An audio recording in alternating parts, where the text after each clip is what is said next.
আলাইকুম রহমতুল্লাহ। সৌদি আরব বসবাসরত ব্যবসায়িকরা যারা হচ্ছে বাংলাদেশি প্রবাসী, বিশ্বের যে কোনো জায়গা থেকে সৌদি আরব ব্যবসায়িকরা আছে, ওনাদের জন্য খুবই দুঃখজনক ব্যাপার। এবং কি যারা হচ্ছে অবৈধভাবে আছে তাদের জন্য খুবই কঠোর আইন লঙ্ঘন করতেছে। আপনার আগায় একজন ইয়েমেনিকে 40,000 রিয়াল জরিমানা করা হয়েছে। এবং সৌদি আরবে যিনি লাইসেন্স দিছে, সৌদি আরব এন্ড ইয়েমেনির সাথে তো সৌদির তো হচ্ছে কন্ট্যাক্ট রাখতে হবে।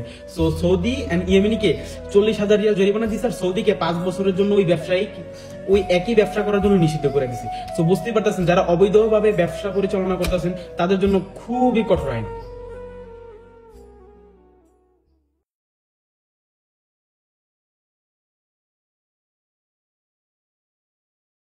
অবৈধভাবে আছে তাদেরকে রিটার্ন দেবে। এবং কি এক এক পজিশনে সৌদি থেকে সব আজনবীদেরকে আর কি বিতরণ করা হবে। সো আপনারা যারা ব্যবসা করতেছেন তারা খুব সাবধানের সঙ্গে অবলম্বন করবেন এবং কি চোখ কান খোলা রেখে যেটাই করবেন লিগ্যাল ভাবে করার চেষ্টা করবেন। ওকে।